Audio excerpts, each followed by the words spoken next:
ordinary human awareness. One of the most powerful lessons that you can ever learn, I had to learn as a young man. My own father was a man who walked away. He left. He left home when I was just a baby. Left my mother, who's sitting right here, 107 years old. Is that? No, you're not 107.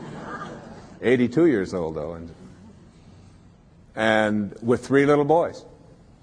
And all I had ever heard when he walked out about this person that my older brothers told me about, and that when my mother got her family back together again when I was 9 years old, and did all that she could to make a family again, with all the hardships. This was a man who never made a phone call, who never sent a penny, who spent some time in prison, who was an alcoholic, who died of cirrhosis of the liver at the age of 49 and was buried in a pauper's grave in Biloxi, Mississippi. And it wasn't until I went to his grave and was able to stand there, and I used to dream about this man and have this enormous hatred for this person whom I had never seen, just based upon what he had done to my own mother and to my brothers and so on, and all of the stories that I had heard and all the research that I had done. And I ended up at his grave 10 years after he had died, when I finally found out that he was dead. It was on the 27th of August. It was 1974. And what I did transformed my life. What I did is I believe I was sent there by God, or whatever you want to call that divine spirit, that divine presence. And my life at that time wasn't working. I was overweight. My relationships weren't working. My writing wasn't working. There were a lot of things that weren't going well for me in my life at that time. Not badly, but they weren't going at the level that I knew I was capable of getting to, because I was filled with this hatred, this anger, this bitterness. And so what I did is I stood there on his grave, on this little marker in the ground, and I said, "From now on, I send you love. I forgive you." Mark Twain said that forgiveness is the fragrance that the violet sheds on the heel that has crushed it. And once I let go of that anger and that hatred and all of my attachment to the bonding that I had done with these wounds, and let go of that and cleared that out of my life, my writing began to take place at a much higher level. In fact, I wrote Erroneous Zones in very, very short time after that. I began to get myself back in shape. I began to eat better. I began exercising, got my weight down. And the people that were supposed to come into my life, like my beautiful wife, who sits here with me this evening, and all of our children, some of whom are here this evening, all of it was allowed to flow when I released that energy of negativity and blame and hatred. They say that you never die from a snake bite. It isn't the bite. And you can't be unbitten. It's in the wake. What kills you is the venom that continues to pour through you long after the bite has taken place. And that's something we have control over, and we can change.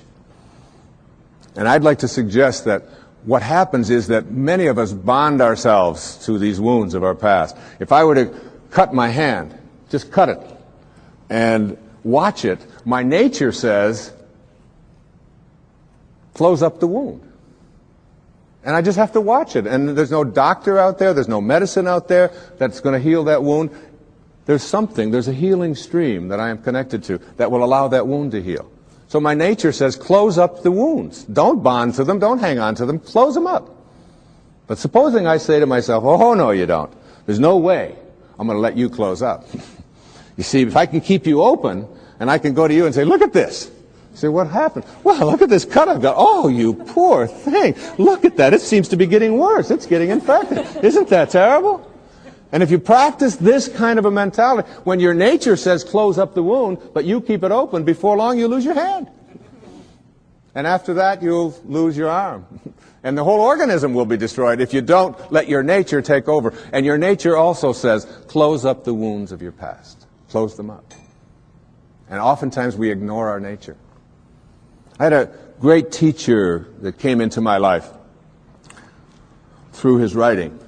His name was Nisargadatta Maharaj. Lived in India up until the mid-1980s. And he wrote something called I Am That, which was very powerful and influential in my life. And one of the things that he talked about when he was asked the question, what's the difference between, say, a saint or a highly functioning human being, a spiritual master, a spiritual teacher, and the rest of us? Is that they have unconditional love in them and you don't, or we don't? And he said, no. He said, saints have unconditional love in them, and so do you. He said the difference between ordinary human awareness and higher awareness people is that they have nothing else inside of them. That's all they have. And it's almost like we have to learn how to get that in ourselves. To be able to, well, I always like to use a metaphor of an orange. I love the orange. Perhaps living in Florida is why, but an orange is a simple metaphor. You take this orange and you squeeze it as hard as you can squeeze it. And you ask yourself, what will come out? And what comes out when you squeeze an orange? Orange juice. Never, no matter how many times you squeeze it, will apple juice come out. There's no mistakes. You'll never get grapefruit juice out of this thing, ever. The only thing you'll ever get out of it is orange juice. And the next question is why? Why when you squeeze an orange, as hard as you can squeeze it, does orange juice come out? And I asked that question up in Toronto one time, this little girl sitting right in the front row. She said, that's dumb. She said, that's what's inside. It has to come out. I said, well, that's the answer. You are really smart. And she smiled, and she thought that was great. But that's the truth. The reason that orange juice comes out when you squeeze it is because that's what's inside. Now you extend the metaphor, and someone squeezes you. That is, someone says something about you that you don't like. Someone behaves towards you in a way that you find offensive. Somebody does something or says something to you that you feel hurt by. And out of you comes anger, hatred, bitterness, tension, fear, anxiety, stress. And immediately you say, the reason that comes out of me is because of how he said it, or the way that she said that, or because they did that. But the truth is, the reality is, that what comes out is what's inside. And if you don't like what's inside, you can change it. Now, if you ask me, how does orange juice get inside of an orange? I would say, I don't know. I can't figure it out.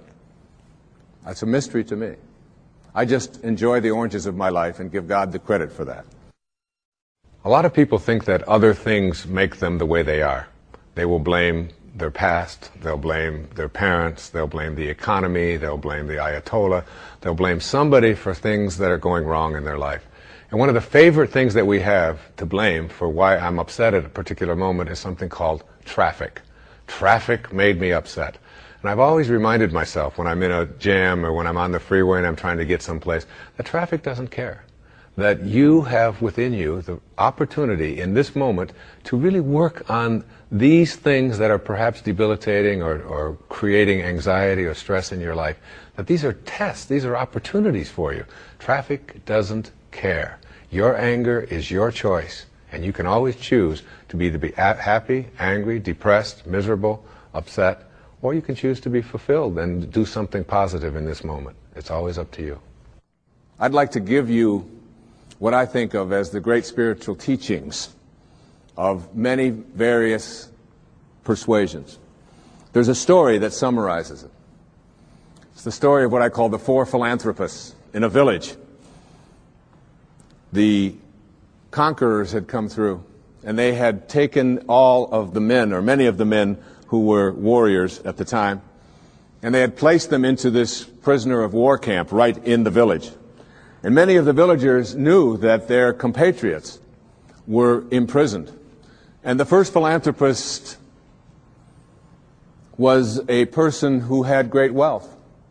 And he went to the people who had the prison and were in charge of it, and he said to them, I understand the men are not able to have fresh water and cold water. I would like to donate all of my earnings and everything that I have to purifying the water for them and making sure that all of them will not be sick.